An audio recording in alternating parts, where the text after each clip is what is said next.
I'm here with an absolute dog of a human being, Rich Ryan. He's gonna kind of immerse me in some of his training. We're gonna contrast some stuff. We got a little workout cooked up, a little lower body, more of a dynamic effort. We're gonna have a handwriting competition first to see who has. That's the beauty of my handwriting's absolute trash, but it's, as a coach, it's kind of like hieroglyphics. I'm the only one who understands it, so that means I can manipulate it any time. I don't like throwing around the term aging athlete because, like anything else, name something else that doesn't get better with experience and time, right? Rich is an absolute dog to be doing this as long as he has and still performing at the highest levels, but you're gonna see we might be warming up a little differently than some of the young bucks out there. And then we're actually gonna start off with some plyo, some tissue prep, some CNS prep, so easy aerobic. He's gonna run me through some of the isos and tendon work that he does to keep himself in the game. And then we're gonna go into our strength portion. As a HYROX athlete, obviously wall ball, sleds, he's often found in a lot of deep flexion. But what we're gonna do for this dynamic effort is we're actually gonna chunk this down. He's already getting a tremendous amount of volume in his training. So we're actually just gonna isolate the hip strength and the snap that he would use for his lockout to have the endurance and overall power to be hucking the wall ball around for 50, 100 reps. We're gonna be chunking out a safety squat bar, tempo box squat. We're gonna contrast this with some bounding broad jumps that is actually gonna help him build that, maintain, not build because he already has it, but maintain that elasticity that's gonna keep his running healthy. We're trying to absorb and redirect energy from the floor very quickly and efficiently. I'm gonna do some sled pull. So he's gonna immerse me in his warm up, and we're gonna get cooking. The name of this podcast is gonna be Aging Curmudgeon Coach. That's an absolute fossil of an athlete training with an elite 15 HYROX athlete. Do you like narrow stance here? I do like narrow stance here. So what are you looking for here? Are you going toes forward? Are you externally rotating? What do you? Toes forward for the most part on this. For me, it's like getting the knee tendons warm as deep positions. Sure. Not as easy to get into. So it's nice to get the heels elevated so we can get really nice and deep here and work on just like chest position and that knee tendon strength. This flip, we're gonna do some hip capsule stuff. Okay. Toe elevated, back toe like right at the front of the wedge. And we're just gonna kick our hips back until we kind of get blocked. I'm gonna do 88 here. I have to do this for every day so that I can feel like okay. You know, I always say I'm basically like a 75 Volkswagen. It takes me, you know, a lot longer to warm up, but once I'm running, that's what I'm saying. I run like a motherfucker, man. Warm up the upper back, kind of opens up that thoracic, which for me can get real tight. For runners in general, it's like an area that's just like can be completely closed off. I feel like I need to hang out down there for about 10 minutes. That's where that ankle mobility really shines. When it comes to just like Gen Pop HYROX too, like that is often a limiter in terms of the movement. 100%. Like you see people here, and like depth is just limited that way. Yep. So do you find the mobility needs to be in tandem, or like the flexibility, I guess, needs to be in tandem with the loaded mobility, or how do you like?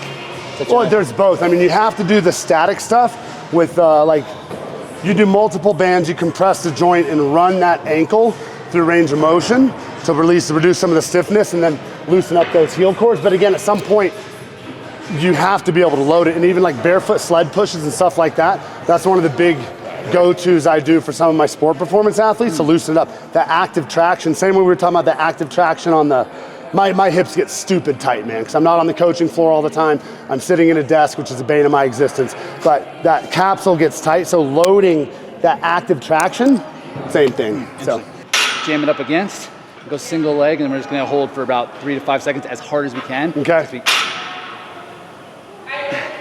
Really putting focus through like the ball of the foot and like that big toe area, so you can get that good like. Now, are you just trying to punch? Are you punching off the floor each rep, or are you holding the ISO? I'm holding the ISO, I'm driving. Okay. Less than punching. So I'll do 3 to 5 of those. Could always get a plate too. Yeah.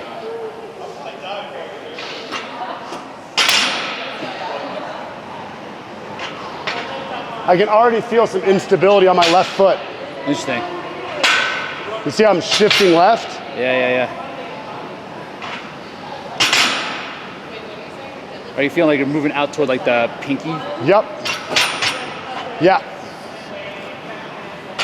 Now, it's about gait cycle being so important in position of the feet.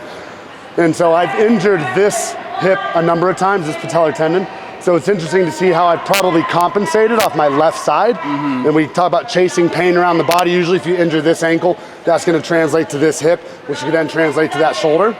So interesting, I like that a lot. Do you have lower leg issues like when you run? Like On no, this side feels amazing. This side, a little patellar tendon sometimes. Not too bad though. Yeah, not too bad. Nothing calf, Achilles. But I still think that comes from when I got back into running, my adductors started getting really, really, really tight. That's the other reason I do like box squatting, is getting traction on that adductor and strengthening it. And if I do a set of sumo, my gait cycle feels much better.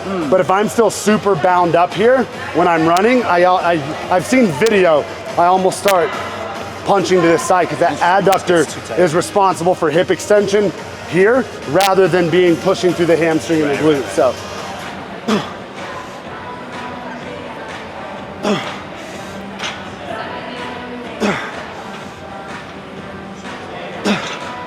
Now, are you going? Do you do these flat foot or heel elevated? Flat. Flat. Okay. Flat for this, yeah. Try to lift the rig. So when you're going flat foot, you're actually trying to traction that hamstring and that hip, because your shin's a little more vertical. That's why I'm asking. I guess my target is the patella tendon. Okay. On this. Like I feel like just like that mass can. I guess it is going to be more quad then. Okay. So actually, let me think about that.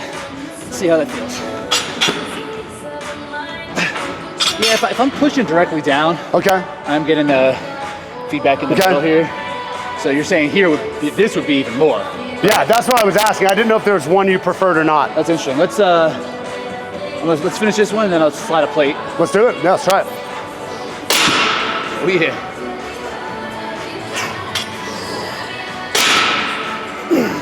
So I'm trying to avoid deeper knee flexion here. When everybody does box squats a little bit differently. One way would obviously to stay linear, which would translate directly to running. But I always prefer strength in my adductors, get a little tension. And being classic west side, I always prefer to go a little more sumo. As you sit back, shin stays vertical, load up those hammies and the glutes, and then you always want speed off the box. And where I've seen this translate for my HYROX athletes is durability and the snap at the top of their wall ball. As you accumulate volume, position starts to break down. So we're trying to reinforce posture in position so you can maintain thoracic integrity and you don't end up slumping over in your wall balls. So let's try this out. Yeah.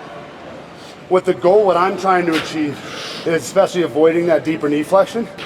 The more vertical that shin, the more hamstring engagement we're gonna get. Okay. So all things being equal, in my experience, an athlete with a stronger, more durable posterior chain, hamstrings and glutes, all things being equal, they're gonna be more efficient, stronger, stronger, and more durable.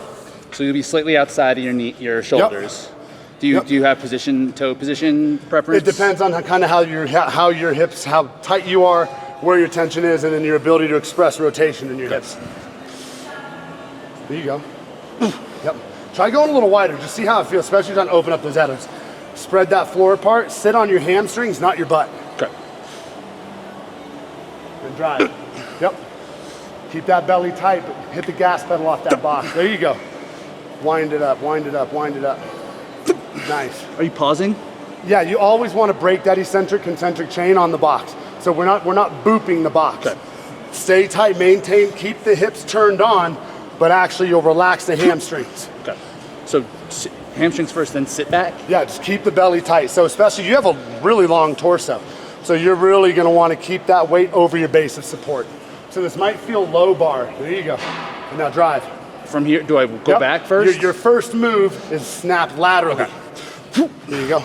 So try it again. No, let's do 3 more. Okay. Ready? Slow. I want you to wind up those hammies. Wind them up. Out, out, out, out, out. Now without leaning forward, drive laterally and stand. There you go. Hit it again. Go. There, that was good, really good rep. Really good rep. Wind it up, wind it up, wind it up, wind it up. Drive. Beautiful. Love it. All right, so we're supersetting this with some bounding. Yeah. See, when I'm teaching bounding mechanics, and obviously I'm not teaching them to you, but my overarching philosophy, I'm more concerned about their ability to absorb and redirect than actually how much power they're expressing. The power will come if they understand the skill of that stretch cycle, absorbting and redirecting. Yeah. And that's something that I've found with age has gone. A little Yeah, bit. no, it is. The response. The overarching theme just is not practicing. power is always the first thing to go, whether as you age, building explosive strength or lack of, and as muscle tissue fibers change from like type 1, type 2, more aerobic athletes, you begin to lose that power. So that's why this stuff doesn't have to be high volume. Yeah. You're just bringing the nervous system online to recruit more muscle to do ultimately more work with less cost. So anytime when I always teach bounding, you always want toes forward, right? So when people are walking around Costco, and I always teach my athletes, like once you see it, you can't unsee it. When people are walking around externally rotated, like a duck, think about how the ankle's supposed to work and the knee works. If I'm walking around out here, you see that arch collapsing every single time. And every time I see that, I just see a little sawdust falling off all their ligaments. And then you see people run that way. Then they go out and run. Dude, between you and I, there's so many people that I absolutely adore that I've trained before, and when I see their running videos, I'm just like, but you can't say anything. You can't say anything. You just have to hope people find it on their own. Nice, look at that. It's after that warm-up, man. If you'd asked me to do that 15 minutes ago, there's no way. There you go. Nice. Yeah, that was good. Yeah. Yeah, that power is always the first thing to go. Yeah. Woo! Heel or toe? Let's go. We'll go heel. We'll go heel. Time. Remember, there's power and there's the expression of power. So much of this is just skill-based.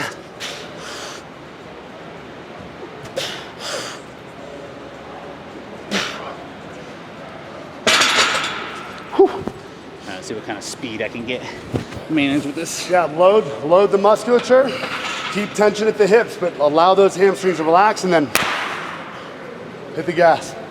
Yep, good. Keep that big toe down. Full foot pressure. My man, good rep. Keep that belly pulled in. Woo. Great set.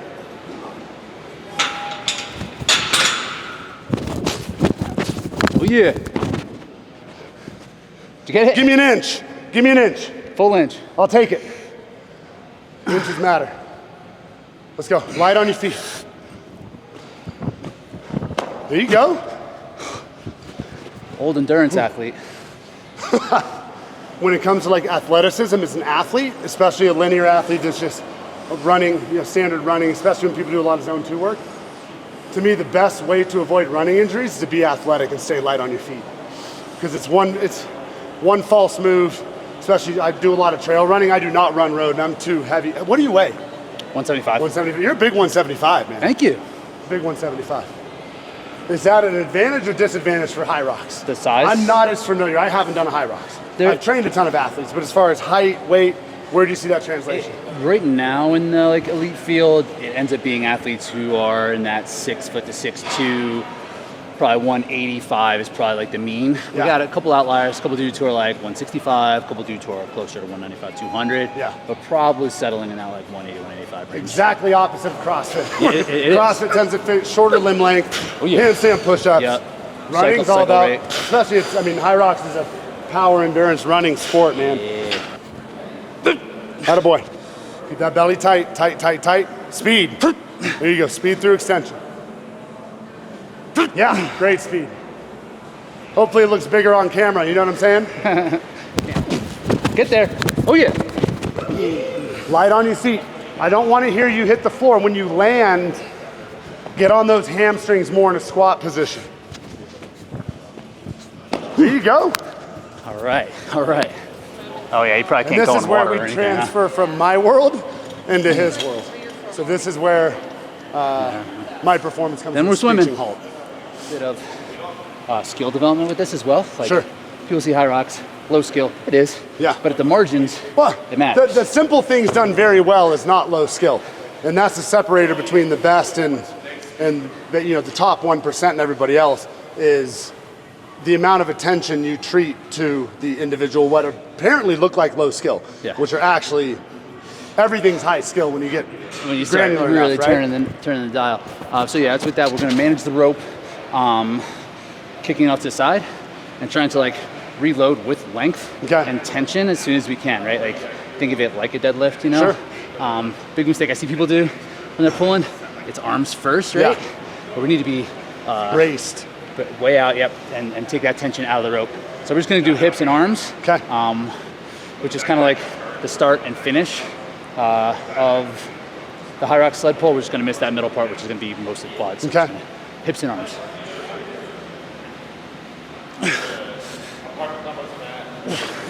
Pop that a little bit more, just so for the sake of time. Thank God we're not having to push.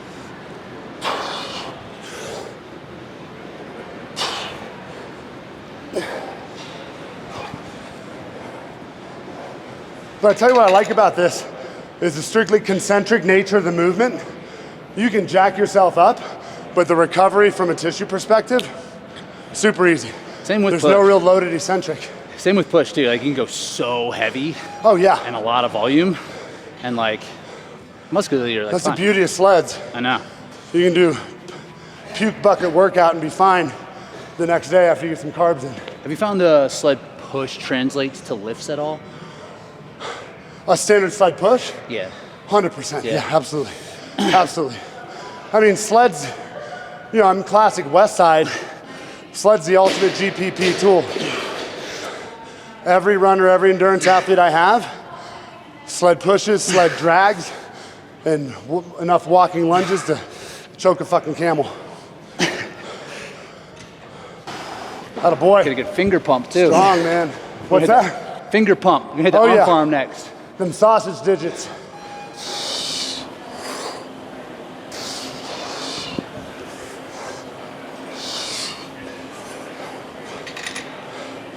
And I really feel like on the sled stuff, it's a true slow is smooth, smooth is fast.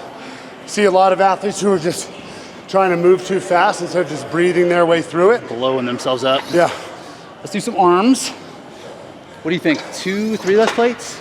I'll let you follow your heart. Let's go see. Keep it moving, keep it moving. Whew. Lats 2. Wings after that. Did this son of a bitch move the cone back? Just full length of the rope. Explore the real estate.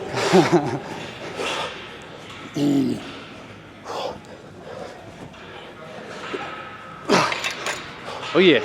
So Rich, do you like shorter bites on that to keep it moving or longer? I feel like I need to kind of keep it moving. Yeah. So shorter works a little bit better for me. See how this goes.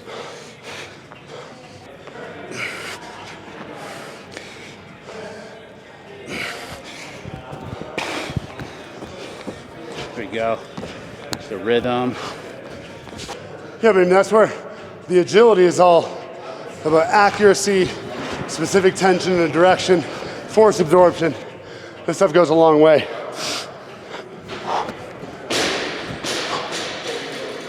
Yeah, like you mentioned, like something with What's runner, that? something you mentioned, we talk about quite a bit, is like just with runners, like proprioception, like knowing where your body is Yeah. just like hard for people. It's hard for me. But that's what we're talking about again, going back to athleticism, transcending anything you'd want to do. It's all about the right application of force in a given trajectory. And when we run into injury, is a misapplication of force going in a certain direction. It's like if you ever watch when Beau Jackson blew his hip out, he went to apply force, overextended, right? Hip jammed into the socket, or femur jammed into the socket. When people talk about change of direction injuries, any non-impact ACL, MCL, if you're running or you go to pivot or change directions and you lock out too early or you don't understand how to plug into that hip and you let that knee slide, misapplication of force and trajectory. So Beau did he blasted his hip under his own Beau strength? Jackson? Yeah. Yeah, and he's so damn strong after he planted, the hip ripped out, and then his next step, it went back in. All right, so wrapping up that session, obviously we did a little bit of stuff from my world with the box squats and the bounding, stuff I'm passionate about from the strength and conditioning world. Sorry, catching my breath, guys worked out with Rich Ryan. I'll tell you what, the most interesting thing to me was those overcoming isometrics, doing that before the bounding broad jumps. I mean, I do these usually twice a week. My jumps haven't felt that good in a while. So So that was huge, man. I'm definitely gonna start integrating those. Nice. So I appreciate that, man. Yeah, Thank sure. you. That was awesome. Yeah, totally. Same thing with the box squat. It's not typically something that's in my repertoire. Understanding like the hip power, the position, it just seems like it would be so valuable for my own training when it comes to the wall balls, sled pushes, the pulls, even like when you're driving up through, like that's gonna be something that's gonna translate. Nice, so dude. That's No, that was a ton of fun, man. Yeah, it was great. HYROX workout HYROX workout Serious. tomorrow. Yeah.